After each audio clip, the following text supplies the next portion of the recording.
morning and welcome to Morning Movie News, where I must admit I was awfully worried about today's episode. That's because for the last week or so, as we discussed on Friday, it's been awfully slow in Hollywood because movie execs want to celebrate the last few days of summer as well. So imagine how slow it would be, I thought, coming out of the Labor Day weekend. But lo and behold, a fascinating story broke this morning, thanks to The Hollywood Reporter, about a very interesting and shady situation going on in China. Quelle surprise, right? But this one actually has people in the Chinese film industry calling out the government on it. And we're going to start with that story, actually, because it's the most timely. And then I have two other stories to talk about today that I didn't get to cover before the holiday weekend, that are holdovers, but still, I think, worth discussing. So what's going on in China? Well, Terminator Genisys, as we've been discussing, is doing quite well in China. Much better than it did here in the United States. So well, in fact, that some feel that the Chinese box office could save the franchise and that we could actually get another Terminator movie, which is quite shocking and sad. But anyway, they're not getting all the money that they are earning, it would seem, in China due to a little story that's broke because while usually the people who work in the Chinese film industry play along with the government, this is apparently so egregious and so offensive that even these producers are speaking out over social media in China. They have their own version of Twitter, etc., but I guess it's not censored quite so much, at least not yet. I mean, I think that it's very interesting that these producers feel they can speak out against the Chinese government, and I'd be curious to see what happens as a result of this developing situation. Now, of course, Hollywood for some time has known that China has been a little bit cooking the books is the correct term. They use that in the mafia and illegal practices, and so it's funny to use it when it comes to an entire country. But it's been well known that China is not honest when it comes to the box office reporting, etc., coming out of China. And Hollywood only gets 25% of the gross as is, because of course they're distributing in a foreign country and they have to go through the Chinese Film Commission, which is government owned. But there's a situation now where it looks like they're not even going to get 25% of all they earned because, listen to this, the box office numbers are being messed with at such an obvious level that it's obvious even to casual moviegoers. So here's what's happening. There's a movie playing in theaters in China right now that was just released called the 100 Regiments Offensive, which was made by the Chinese government, or production companies that are owned by the Chinese government. And, you know, it's the anniversary of Japan's defeat in World War II, and so the Chinese government had this movie made to, celebrate that victory and the nation of China. It's propaganda, and China has a propaganda department, as we've discussed, that's involved with their movies. So anyway, the 100 Regiments Offensive, despite playing in far less theaters in the country than Terminator Genisys and two local movies, is way outgrossing all of them. So the producers of those movies took to social media to say, we think it's absolutely ridiculous that this state film would be outgrossing our movies and having what would have to be a phenomenal per theater average considering what we're actually seeing. So they took to social media and they asked moviegoers to help them prove this. So moviegoers were actually able to oblige by posting pictures of their movie theater tickets and taking video of people working at the box office doing this, because what would happen is that when they went up to the box office and they said, oh, 2 for Terminator Genisys, please, the person working at the box office would purchase a ticket for this 100 Regiments Offensive movie and then with a pencil or a pen, handwrite Terminator Genisys in the correct theater on the ticket and then give it to them. So that is mass fraud, right?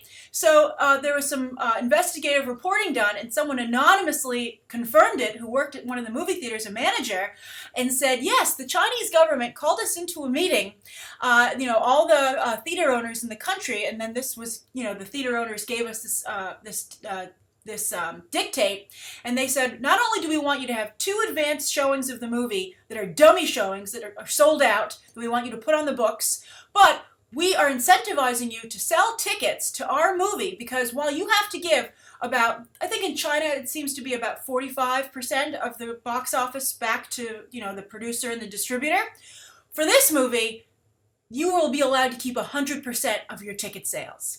So that's a huge incentive, in addition to, I'm sure, other incentives from the government to sell tickets to this movie. Because when they sell a ticket to Terminator, they only get to keep 55% of the money, but if they make it a ticket to this movie, they keep 100% of the money.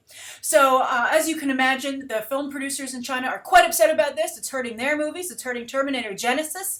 But the question is, what can anybody really do about it? But it's just another problem with China and trying to do business there, and it's difficult, and you're not going to see anybody really leave because there's just so much money in play. But what's it going to take to make people, Hollywood, the producers, Hollywood, I think, has a lot more, bargaining power than the people who actually make movies in China to say, we won't give you our product. But would that really make a difference, with Chinese movies also performing quite well? So I think it's going to ultimately boil down to the Chinese moviegoer, and also what kind of bargaining power do they really have in a communist state? It's a really fascinating and sticky and, disturbing situation all around. But fascinating, absolutely fascinating, to see such transparency in doing business with a communist state from a capitalist perspective. All right, so, and a communist country that's trying to mimic capitalist business.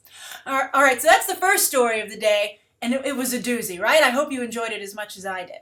All right, so let's move on to those two other stories of the day. The first one is about Steven Spielberg, and a number of you asked me about his comments about superhero movies, and we're going to get to that, but Steven Spielberg is in the news for another reason, and that's because Dreamworks is going to move yet again. It moved to Disney, where it had a long contract, even though, interestingly, Steven Spielberg kept his offices on the Universal lot. I'm sure they don't mind. He's made many a movie for Universal, and he still has a very strong stake in their theme parks. He makes millions of dollars a year from doing nothing on the theme parks. Occasionally, maybe they ask him a question, but he has a fantastic deal there, which just really is a license to print money. But anyway, he's unhappy at Dreamworks, and he's unhappy having Dreamworks at Disney, and I can imagine Disney isn't too thrilled with Dreamworks because they haven't really done a lot for them.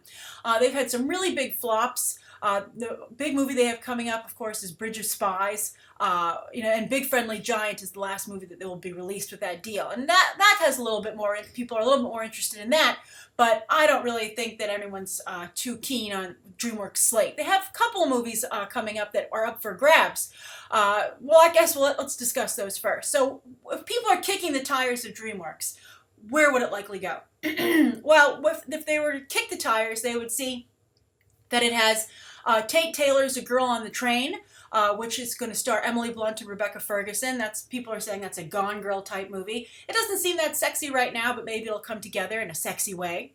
But then I think the real big thing that they have is the Ghost in the Shell anime live action adaptation with Scarlett Johansson in the lead role. I think that's a very hot property, and I think that might be worth acquiring alone. But everybody thinks that he's going to probably go back to Universal with DreamWorks, and here's why. Not just because of those pictures, and also because he's so heavily involved in the Jurassic franchise, which is now really has roared back to life, and Universal's very much back in the Jurassic business. But also there's a rumor that Universal would like to do reboots or continue at least the franchises for Jaws and Back to the Future. And so a Universal deal would allow that to happen by having Steven Spielberg back in house.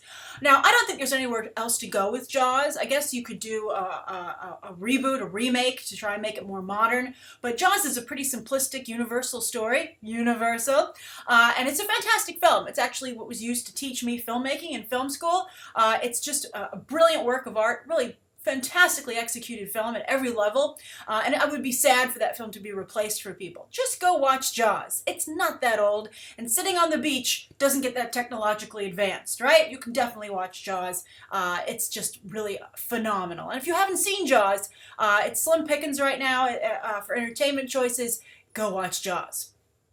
But with Back to the Future, I wouldn't want a reboot of Back to the Future. I wouldn't want to erase what had already been done with the movies. But considering the success of what happened with Jurassic World, and while I didn't love Jurassic World as a movie, I thought it was, pretty, mediocre. I thought it was a fun movie. It wasn't an insult to the franchise, and I'm excited to see where it goes next. And it's nice to see a franchise get so much respect and kind of prove that it still had what it took, right? So if they could do something like that with Back to the Future, I think that would be nice. And they could bring back Michael J. Fox, Christopher Lloyd, Leah Thompson. All these people are still around. Biff Tannen, that actor. I think they could definitely do something with it, and I would be actually okay with that. So I'm curious, what do you think? What do you think of DreamWorks? What do you think of it leaving Disney? Do you think that's any loss to Disney whatsoever? If you were a studio besides Universal, would you want Steven Spielberg and DreamWorks? And then also as a moviegoer, how do you feel about bringing back Jaws and or Back to the Future? And under what context would you be okay with that? As I said, I'd be okay with a continuation of Back to the Future, and I don't want to see Jaws messed with, really.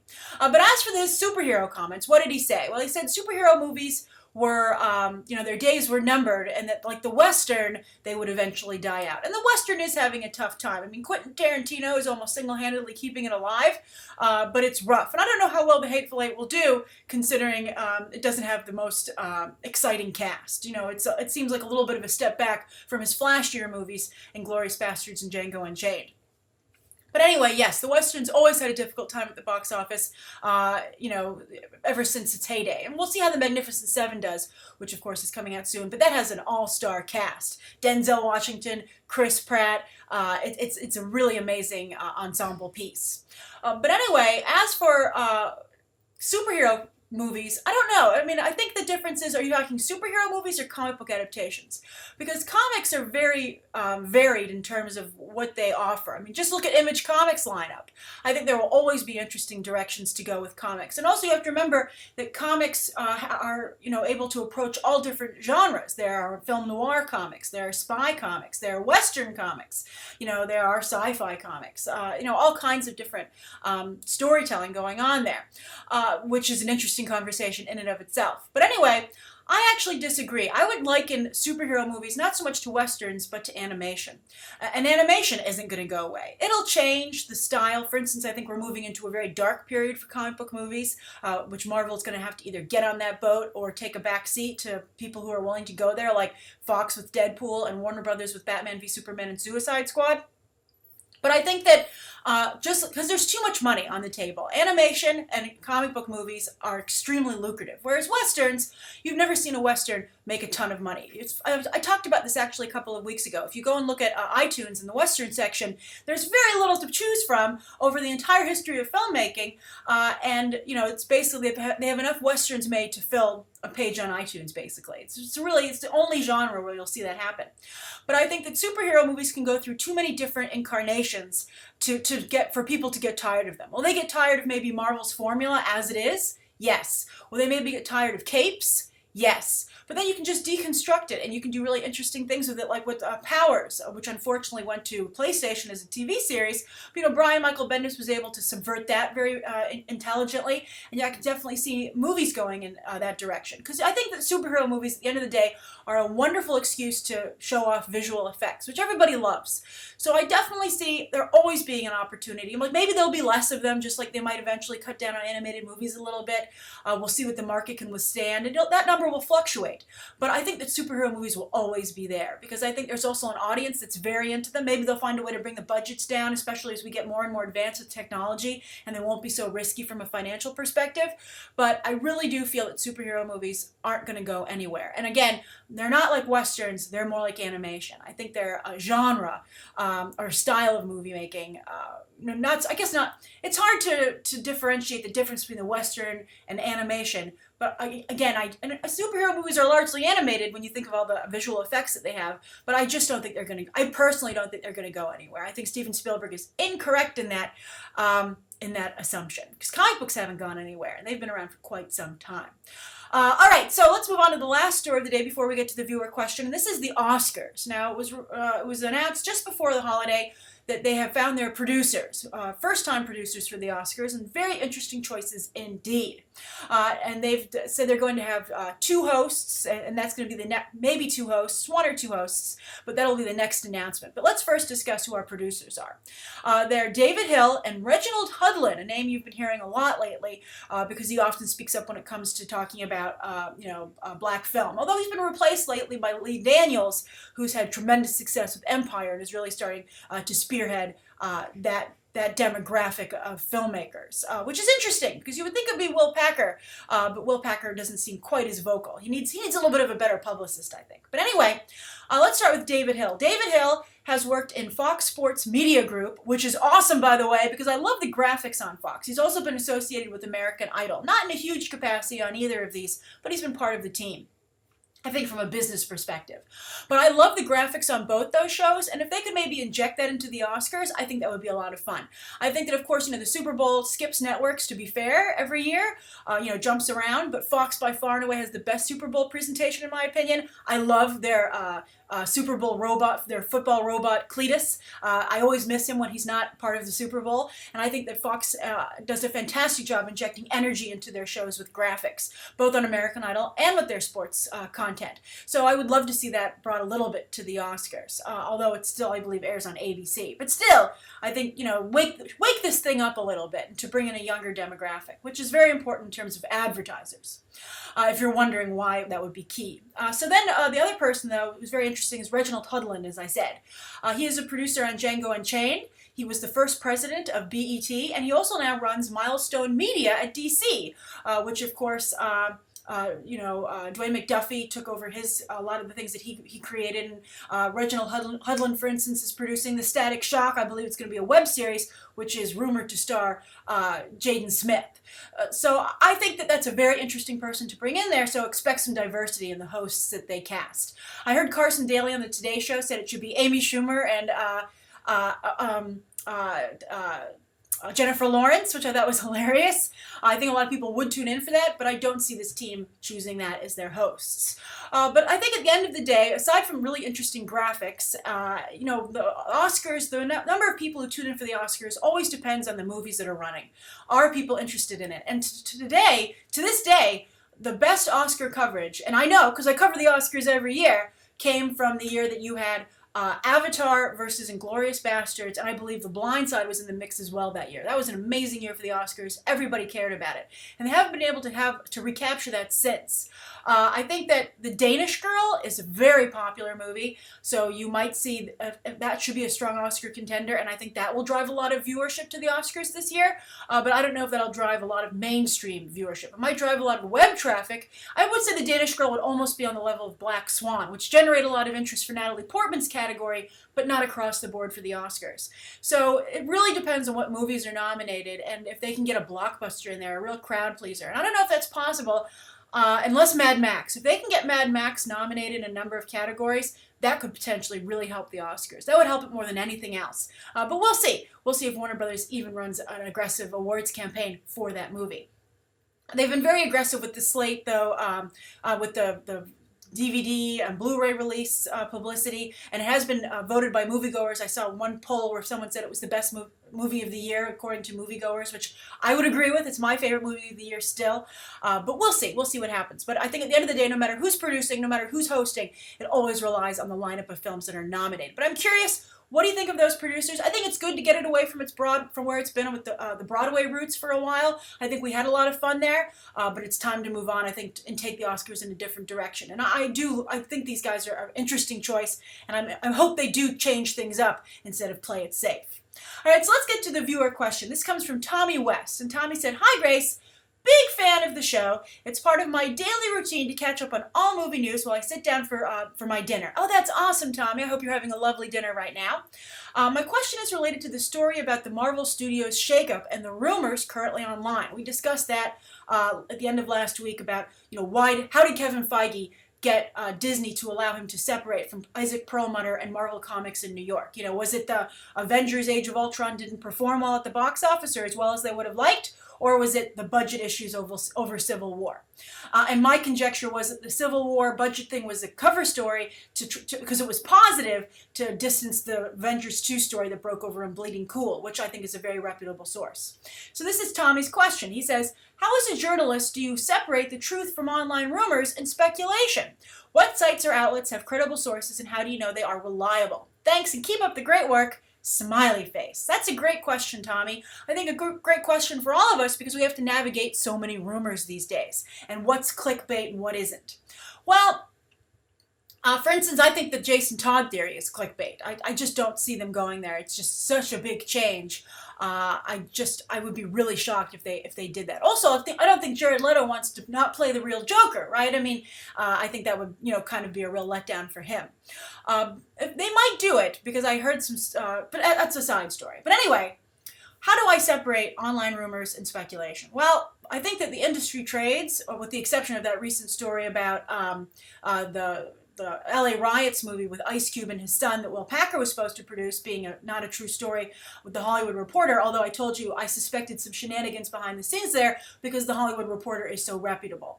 So any of the trades are, you can rely on them. Hollywood Reporter, Deadline, The Wrap, Variety, these are people who deal with the industry every day, and they can't afford to print speculation because they will get in major trouble. It's one of the reasons I believe the Joaquin Phoenix rumor that came about, because these people, they just don't publish clickbait. But then you take someone like El Maebi, and he's been wrong so many times that it's just so obvious that he's just throwing darts at a board. Then as for Bleeding Cool, always trust Bleeding Cool because I personally know the person who runs Bleeding Cool, Rich Johnston, the editor. I've worked with him and I know how he gets his information, which I'm not going to divulge because that's his trade secret, but I know how he gets his information and it's reliable. He really knows what he's doing. And the reason that Bleeding Cool has stuck around for so long is because it gets things right. And one of the reasons it has a lot of enemies is because it breaks stories that people don't want it to, because it's correct.